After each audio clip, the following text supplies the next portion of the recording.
नमो भगवते वासुदेवाय।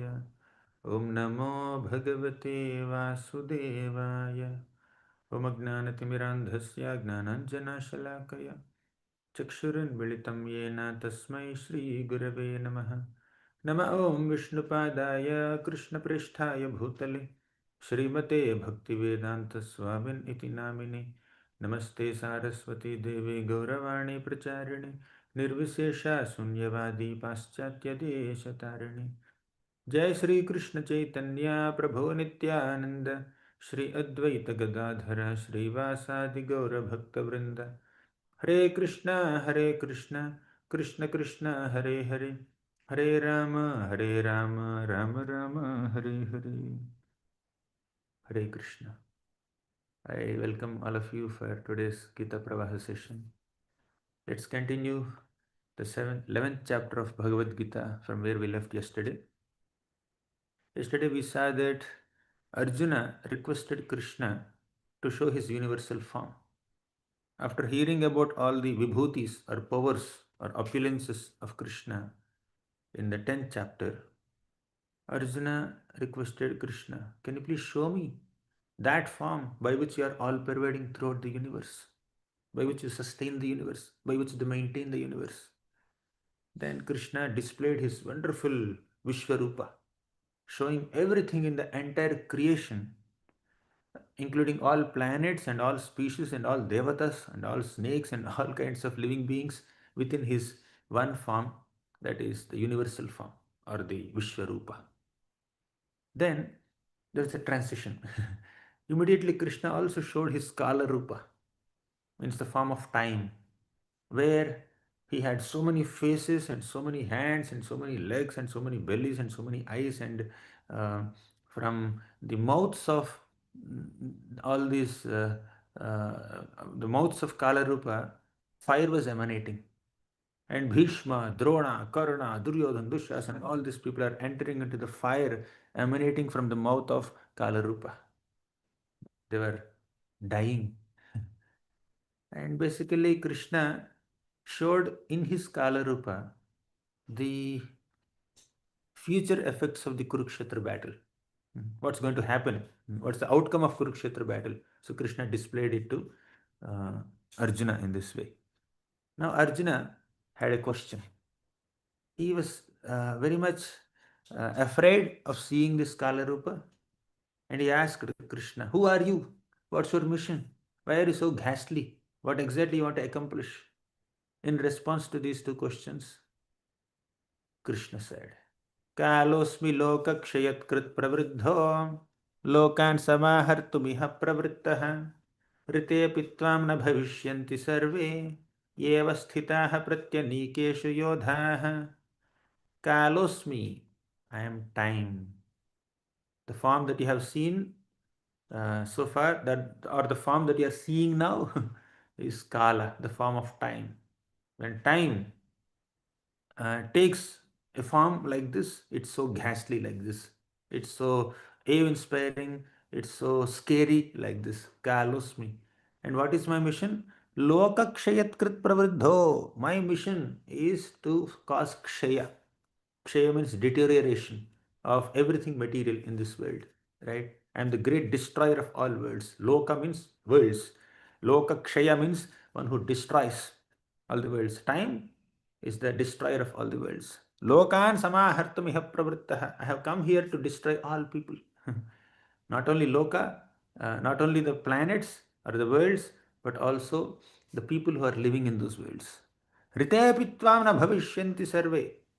Although, as time, specifically talking about the Kurukshetra battle context, although as time the Lord destroys everything, in this Kurukshetra battle, He is not going to destroy some people.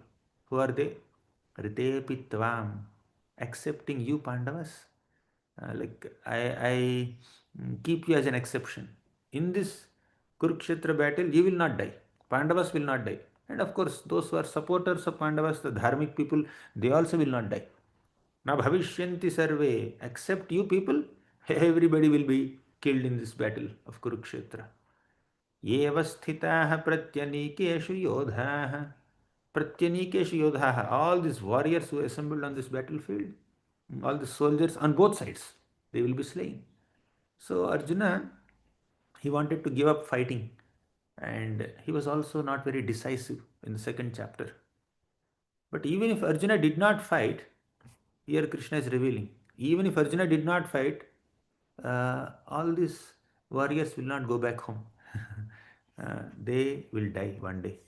If they don't die in this battle, they will die in another battle. If they don't die in any battle, they will die by the laws of nature. Nobody can live in this world for a long time because time destroys everything. So a weapon may not destroy, a gun may not destroy, a sword may not destroy, an arrow may not destroy, but time will definitely destroy because time is more powerful than all the weapons, all the arrows, all the swords. So even if Arjuna did not fight, death is meant for everyone who has entered a body. Time is destruction, and all the manifestations are to be vanquished by the desire of the Supreme Lord. That's the law of nature. Now Arjuna had a question. Oh Krishna, if you, in the form of this time, Kalarupa, if you have already killed them, I am also seeing their deaths right in front of me. Krishna was displaying to Arjuna how he was killing Duryodhan, Dushasan, Karna, Jayadratha, even Bhishma, Drona, and many other warriors. They are entering into the fire emanating from the mouth of this Kalarup. If you have already killed all of them, what am I supposed to do? That was Arjuna's point. Then Krishna reveals in the next shloka, very beautiful shloka. He says, one more thing. Time. Time definitely creates terror in the hearts of materialistic people. Yesterday also we briefly mentioned about it. But what about devotees? How does time act upon devotees? Bhagavatam says, Ayur harati vaipumsam udyannastam chayannasau tasyarte yat kshano nita uttama shloka vartaya. By the rising and setting of sun, means by the passage of time on a daily basis, uh, uh, the the rising and setting of the sun will reduce the lifespan of materialistic people. By the passage of every day, one day is cut down in the lifetime of a materialistic person. They're one day closer to death. With the passage of every day, they are coming one day closer to death. But what about devotees? Devotees are not coming one day closer to death. They are coming one day closer to Krishna. Because for materialistic people, death is like leaving their home, leaving their relatives, leaving their property, leaving everything that they have identified themselves with throughout their lives. But for a devotee, death is not leaving home, but entering the real, eternal, spiritual home. Not leaving relatives, but reuniting with one's real relatives, the spiritual relatives who are servants of Krishna, who are associates of Krishna in the spiritual world. So, time doesn't affect devotees. Yes, apparently the devotee also may become old. They may also get white hairs. They may also get some wrinkles on the face. By the passage of time, their bodies may get affected. But they, as souls, will not enter into another body at the time of death. They, as souls, will enter into the spiritual world, right? So, coming back, now a lion or lioness may be very fearful to a deer, but not to a lion cub. Similarly, time is fearful to materialistic people, not to devotees. So, coming back to our previous question, uh, yeah, these are examples given in Prabhupada's purports in the Bhagavatam that a big, powerful elephant also may drown in an ocean, but a little fish can happily swim upstream also. What's the difference? The difference is that the fish has taken shelter of the water, but elephant has not taken shelter. Similarly, in this material world, however powerful and influential and wealthy and strong we may be, if we have not taken shelter of the Lord, definitely time will affect us. But if we have taken shelter of the Lord, even the most powerful time cannot affect us in any way, in any negative way. So now Arjuna's Question: if Krishna has killed everybody in the form of time, what is his role there? Krishna says, Tasmatvamuttishta yasho labhasva jitva shatrun bhungshva rajyam samriddham mayaivaite nihataha purvameva nimittamatram bhava savyasachin. He says, Tasmatvamuttishta. Uttishta means get up. Oh Arjuna, you should get up. Therefore, tasmat means therefore, tvam, you, uttishta, get up. And do what? Yashola bhasva. First point is, you attain fame. Yasha means fame. You attain fame. Jitva shatrun. Second point is, conquer your enemies. Third, bhungshvarajyam samurdham. Enjoy a prosperous kingdom. 3 points he said. First is, you can attain a reputation. How will you attain reputation? By conquering enemies. Jitva shatrun. uh, and then you enjoy the kingdom. Enjoying the kingdom, 1 and 3 are easy. Enjoying reputation and enjoying kingdom are nice, but in between there is another point, that is jitva shatrum. You should conquer your enemies. But conquering enemies may be difficult, isn't it? Enemies are very powerful now. Bhishma, Drona, Karna, so many powerful people are there. But Krishna says, Mayaivaite nihataha purvameva. I have already killed them. I have just showed you in the Kala Rupa. So Mayaivaite, by me, nihataha. They were defeated. They were killed. Purvameva. They were already killed before only. As soon as they tried to insult Draupadi or insult the Pandavas, take away the Pandavas' wealth or offend them, as soon as that happened, automatically they were killed by me. Nimitta matram bhavasavya sachin. Then what is your role? You just act as an instrument in my hands, a tool in my hands. Nimitta matram. Just like Arjuna, say if he decided to kill somebody, he will pick up an arrow and release that arrow, and that arrow will pierce the soldier and he will die. And that arrow is an instrument in Arjuna's hands. Arjuna is the one who is killing the soldier, and arrow is an instrument in Arjuna's hands. Now, Arjuna himself is an instrument in Krishna's hands. Right? But Arjuna is a conscious instrument, arrow may be unconscious instrument. This mouse is an instrument in my hand, right? It may be unconscious, but it is working based on the battery. When the battery is removed, it doesn't work, and it doesn't work on its own. But we are all conscious living beings. We need to consciously act as instruments in Krishna's hands. That is the glory of living human life. Human beings are given some independence. All living beings have independence, but human beings are relatively more independent compared to many other species who are more restrained and constrained in their existence. Right? We can speak. Other living beings may not be able to speak, like us at least. So human being is most sophisticated and more evolved.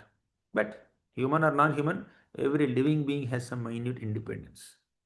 And the best way of living life is to utilize that independence to make a choice to serve Krishna, to act as an instrument in Krishna's service. Jivera Swarupahai Krishnera Nityadas. The Swarupa of all Jivas is we are servants of Krishna. We are amshas of Krishna.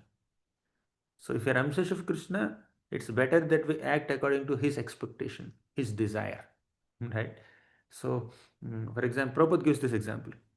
This hand is a limb of my body, and this finger is a sublimb of the body.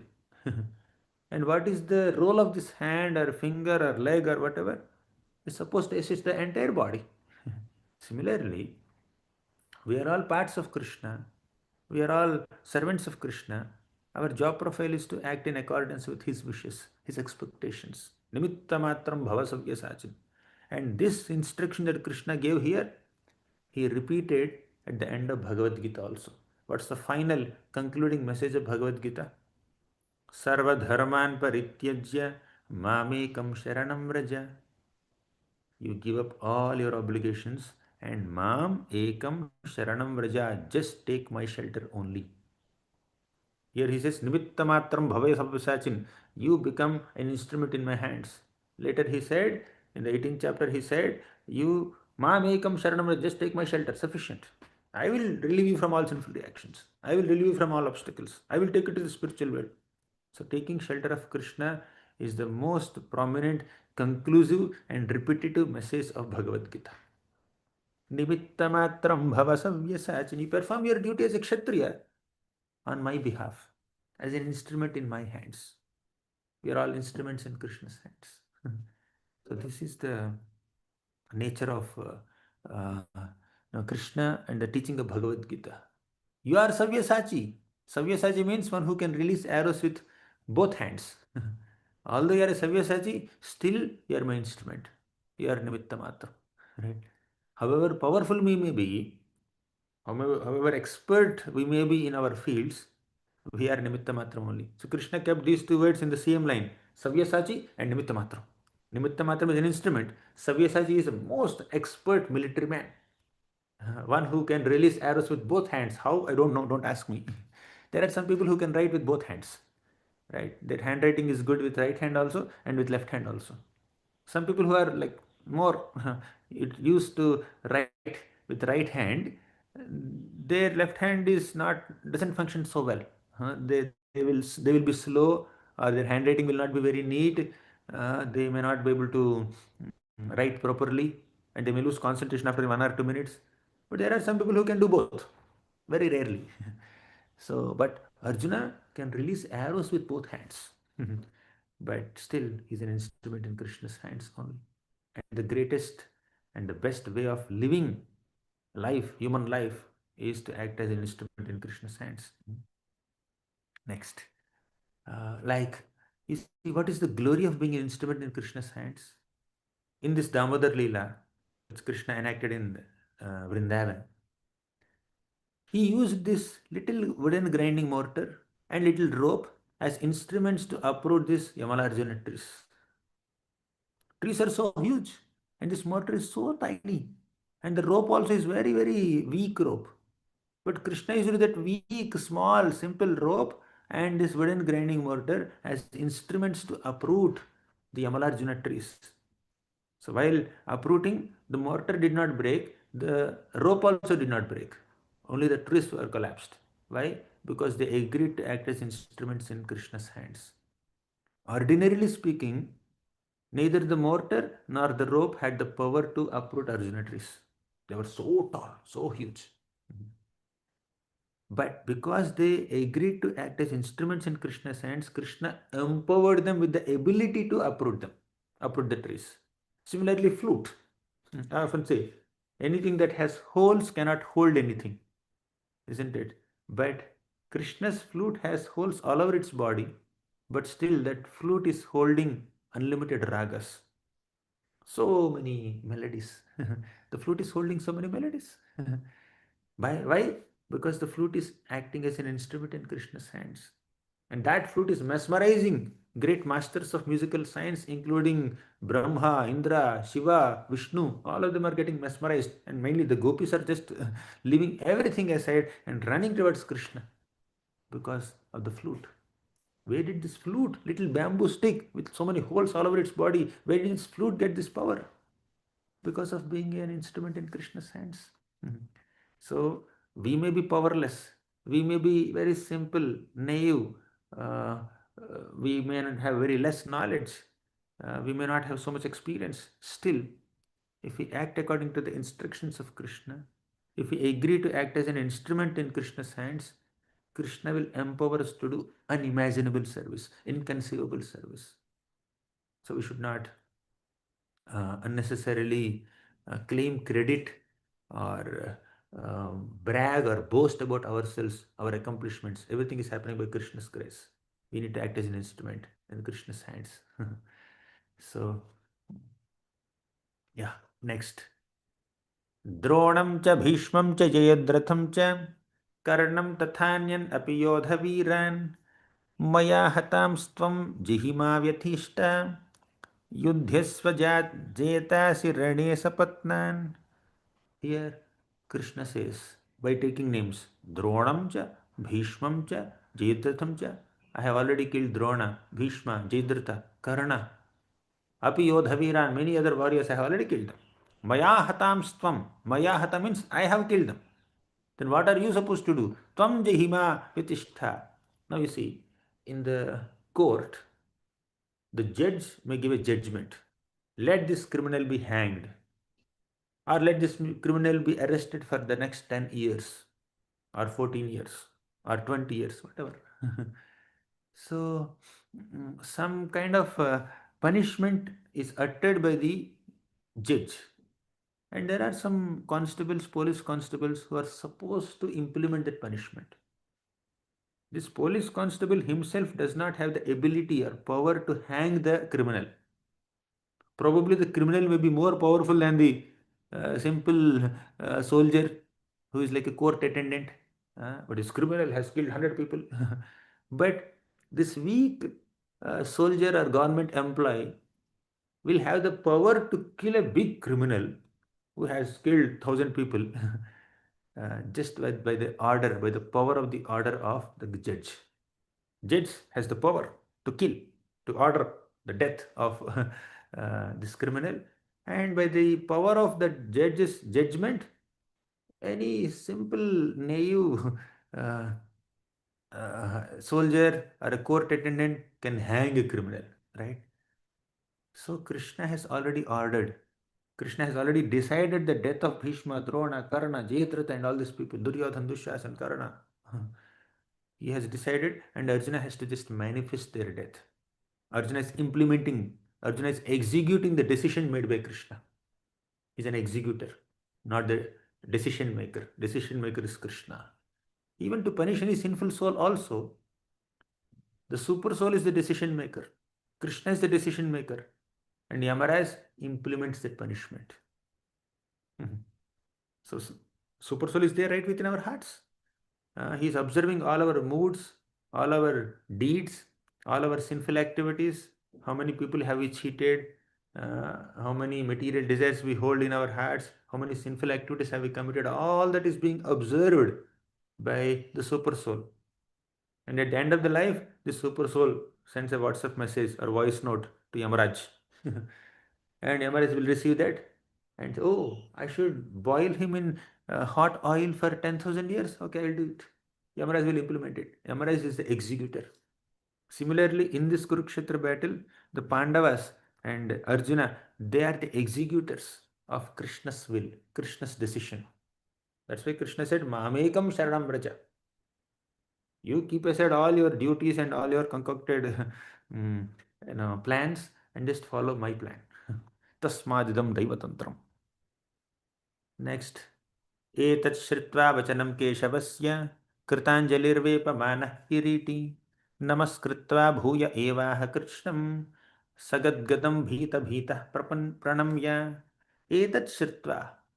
Now Arjuna heard all these wonderful shlokas by Krishna. Vachanam Keshavasya. These are the words of Keshava. Kritanjalir Vepamana Kiriti. Kritanjali means he offered obeisances. He offered dandavats. He offered pranam to Krishna. Vepamana Kiriti. His body is trembling. Namaskritva. Folding his hands. Bhuya Evaha Krishnam. He started speaking. And what was his mood? What was his condition? Sagadgadam. Voice is faltering. Bhita Bhitaha. He is also afraid. Pranamya. He is offering dandavats.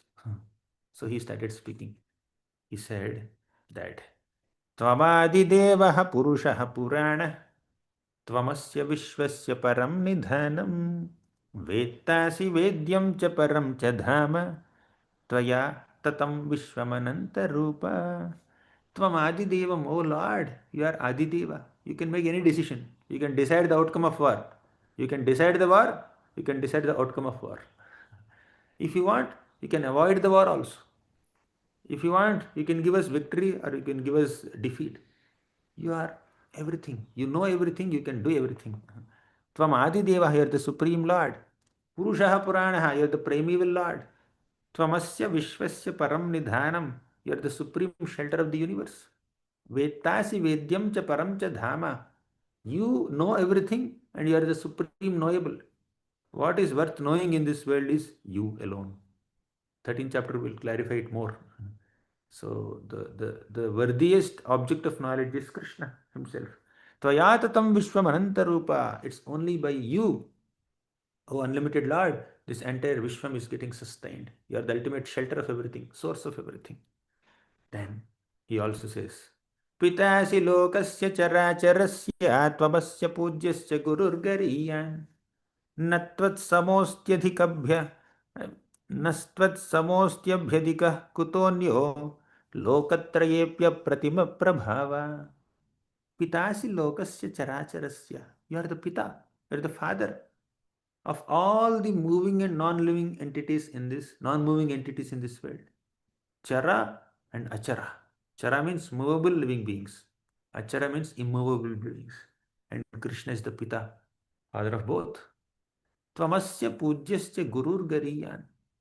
You are pujya. You are the most worshipable personality. Gurur gariyan. You are the supreme teacher. Natvat samo asti. No one is equal to you.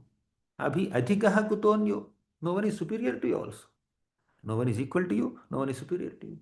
Lokatrayepi apratima prabhavaha. In all the three worlds, there is no one who is equal to you or who is superior to you. You are apratima prabhavaha. You have unparalleled prabhava, unparalleled prowess. No one can be equal to you. So this is the praise of Arjuna. Then Arjuna said, O Lord, I am offering you obeisances from all sides. I repeatedly offer you obeisances thousands of times from front, from back, from left, from right, from top, from bottom, from all sides. Because Krishna is there in all sides, let me offer obeisances to you from all sides, in all sides. So, and please forgive my offenses. What offenses did Arjuna do? When Arjuna is considering what he has done with Krishna earlier as an offense. I have engaged you as my driver. I joked with you as a friend. I teased you as a cousin. Oh my God. I received so many services from you. Please forgive me. Please forgive me. So Arjuna is definitely a friend of Krishna. And in that friendly mood, he can always joke with Krishna, pull his legs. He can do all that. But mm, sometimes Arjuna uh, goes into this reverential mode. The friends of Krishna like Sridama, Sudama, Stoka Krishna, Madhumangal, they are all the they are the friends of Krishna in Vrindavan. They never consider Krishna as God. But Arjuna understands that Krishna is God. So, but sometimes he also becomes like very intimate friend, and out of that friendly nature, uh, sometimes there are some jokes, pulling legs. So Krishna, please tolerate, please forgive, please tolerate me. Like for example, a child may show some paint on the father's face or do something else or something else with the father. Just like father tolerates all the mischievous activities and naughty behavior of the child. Similarly, Krishna also is expected to tolerate Arjuna's pastimes, Arjuna's pulling legs and other things. This is called Gaurava Sakhya, in contrast to Vishrambha Sakhya. Gaurava Sakhya means there is Sakhyarasa, there is a friendly attitude, but there is Gaurava, there is respect also. Like, like you are a friend of someone, but still you have great respect for that person. And not that this Vishrambha Sakhya people like Gopas don't respect Krishna, but point is they are never too reverential. They never consider Krishna as God.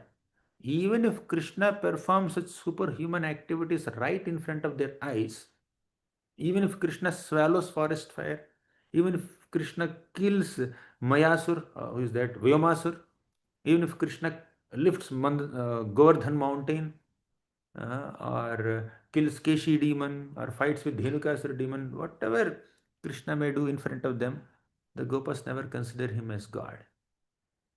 Sometimes they think that if Krishna is God, we are also gods because we are his friends. Because their feeling of being Krishna's friends is more prominent in them than being impressed with Krishna's powers. All the Aishwarya that Krishna displays in front of the Gopas will only become subservient of their friendly attitude, like their friends. And if Krishna kills a demon and helps them, their friendship will increase, their reverence will not increase. Oh, Krishna, you have killed the demon and you have protected us. If Krishna brings some fruits for them or steals some butter and gives them with so much of adventure, they don't think that, oh, Krishna, you're very powerful, you're very smart. You love us so much that you are stealing from others expertly and then giving all this butter to us. So that's how they see Krishna's affection in his superhuman activities more than his Aishwarya. But Arjuna is not like that. Arjuna definitely understands that Krishna is affectionate, but sometimes he's overwhelmed with Gaurava, so much of reverence, so much of respect for him. He offers prayers also. These Gopas never offer prayers. They may sometimes even um, express their exclusive dependence on Krishna, but in a friendly mode, not in a reverential mode, not considering him as God or absolute truth. They never say Param Brahma, Parandhama, Pavitram Param Bhavan, Purusham Shashvatam, Divyam Adideva Mujam Babhum. You are the creator, you are the maintainer, you are the destroyer. All that they don't say, the Gopas. So, coming back to Arjuna's flow, Arjuna requested Krishna, Krishna, I am definitely gladdened by seeing your Vishwarup and Kalarup, but I am also frightened. I am very much afraid. Can you please show me a simpler form? Kiritinam Gadinam Chakrahastam, by holding a simple lotus in your hand, conch shell in your hand, Shankha Chakra in your hand. I just want to see your four-handed Vishnu Rupa. I have seen your Vishwarup, then Kalarup. Now I want to see your Vishnu Rup, four-handed form, not this thousand-handed form, not this thousand-headed form. One head, four hands, enough for me. Show me that form. Very simplified, more accessible, peaceful form. Then Krishna said, "Okay, fine, I will show you." Krishna showed uh, his uh, his Vishnu Rupa to Arjuna, and Arjuna is somewhat pacified. So see, till now Arjuna was very much frightened. He's offering obeisances. He was scared. He was begging forgiveness. He was asking. He was conveying his apologies. But now Krishna says, Arjuna, I showed you the most effulgent, supreme, universal form, and because I'm very pleased with you, I showed this form. No one has seen this universal form before. No one has seen this form, but you have seen because you have bhakti, you have love, you have affection for me. The qualification to see any of these forms is bhakti. Whether you want to see Vishwaroop or Kalaroop or Vishnuroop or Krishnaroop, you need to have bhakti. So he says, you are afraid of this Kala Rupa? Let this vision be over. Let me close this darshan. Then Krishna revealed his four-handed form, and Arjuna felt glad. Thank you very much for revealing this Manusham Rupam. Manusham Rupam means a form that is closer to human being form, human form. Thank you very much. And uh, now the observation here is it is Krishna who is the source of this Vishnu Rupa. It is Krishna who is the source of this Kala Rupa and Vishwarupa also. Earlier, only Krishna was there in front of Krishna, in front of Arjuna. Later, Krishna displayed Vishwarup, then Kalarup, then Vishnurup. And he withdrew all these three forms and he appeared in his simple two-handed Shamsundar form. That shows that Krishna is the source of all these forms. Sambhavama Yuge Yuge. In the fourth chapter, he established that Krishna is the source of all avatars. I am the one who descend in this planet in different avatars. So he is the source of all avatars in the fourth chapter. In the 11th chapter, Krishna actually displayed all those forms and withdrew all those forms and showed his original form. All these forms are emanating from me. You want more proof? Go to Srimad Bhagavatam. Go to Brahma Vimohana Leela. In this Brahma Vimohana Leela, Krishna manifests not just one Vishnu form, he manifests unlimited Vishnu Murtis. When Brahma had stolen all the calves and the Gopa boy friends of Krishna, then Krishna expanded himself into hundreds and thousands of Gopas and calves, exactly imitating their mannerisms, their forms. Mm. Then, after some time, when Brahma came, all these Gopas and all these calves became four-handed Vishnu Murtis, as you are seeing in this picture. And Brahma was astonished. And all these Vishnus that came from Krishna again merged back into Krishna. So Krishna is the source of unlimited Vishnus, unlimited Narayanas, as revealed in the Brahma Vimohana Leela. Brahma personally saw that. Now, there is another incident in the first canto of Bhagavatam. Once Ashwathama killed the five sons of Draupadi, and Arjuna arrested him and brought him in front of the Pandavas and Draupadi. But Draupadi said, "Let me forgive, release him. After all, he's a Brahmana."